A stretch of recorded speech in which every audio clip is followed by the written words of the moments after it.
கன்னியாகுமரி மாவட்டம் மார்த்தாண்டத்தில் உள்ள பிரபல ஹோட்டல் ஒன்றில் வாங்கப்பட்ட பீஃப் வறுவலில் பல்லி இருந்ததைக் கண்டு வாடிக்கையாளர்கள் அதிர்ச்சி அடைந்துள்ளனர். சுகாதாரமற்ற முறையில் உணவு தயாரித்த ஓட்டல் மீது எடுக்கப்பட்ட நடவடிக்கை என்ன?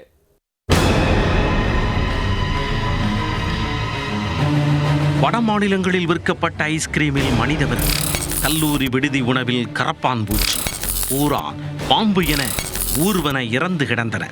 இதையெல்லாம் கடந்து போன நிலையில் தற்பொழுது கன்னியாகுமரி மாவட்டத்தில் உள்ள ஓர் ஹோட்டலில் பீஃப் வறுவலில் பல்லி செத்து கிடந்துள்ளது.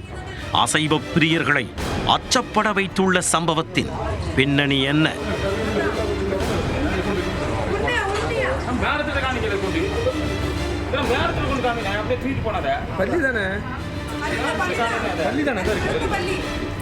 கன்னியாகுமரி மாவட்டம் மார்த்தாண்டம் பகுதியில் அயூப் கான் என்பவருக்கு சொந்தமான ஹோட்டல் ஒன்று உள்ளது. மக்கள் நடமாட்டம் மிகுந்த பகுதியில் உள்ள ஹோட்டல் என்பதால் வாடிக்கையாளர்களின் வரத்து அதிகரித்து காணப்படுவது வழக்கம். அப்பகுதியில் உள்ள பழுக்கல் காவல் நிலையத்தில் சிறப்பு உதவி ஆய்வாளராக பணிபுரிந்து வரும் யுவனேந்திரன் பீஃப் வறுவல் சாப்பிடுவதற்கு விரும்பியுள்ளார். இதற்காக தனது மகன் ரோஹித்திடம் 100 ரூபாய் கொடுத்து பீஃப் கறி வாங்கி வர கூறினார். அவரோ அயூப் கானின் ஓட்டலுக்கு சென்று பீஃப் வறுவல் வாங்கி வந்தார். வீட்டிற்கு வந்ததும் தந்தையும் மகனும் ஆர்வமாக சாப்பிடுவதற்கு பார்சலை பிரித்தனர்.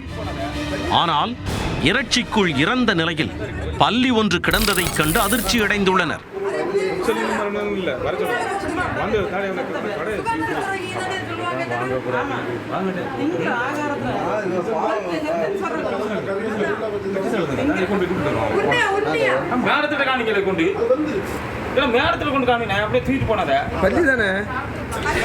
உடனே இது தொடர்பாக மார்த்தாண்டம் காவல் நிலையத்தில் ரோஹித் புகார் அளித்தார். பின்னர் உணவு பாதுகாப்புத்துறை அதிகாரிகளுடன் சேர்ந்து போலீசாரும் அந்த ஓட்டலுக்கு சென்றனர். அங்கு சாப்பிட்டுக் கொண்டிருந்தவர்களை வெளியேற்றிவிட்டு பீஃப் கரியை பரிசோதனை செய்தனர்.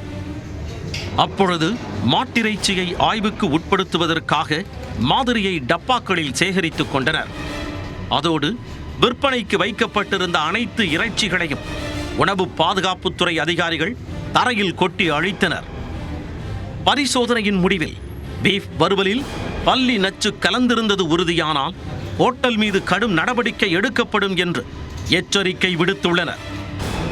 மார்த்தாண்டத்தில் பிரபல ஹோட்டலில் வழங்கப்பட்ட பீஃப் வறுவலில் பல்லி கிடந்த சம்பவத்தால் அசைவ பிரியர்கள் அதிர்ச்சியடைந்துள்ளனர்.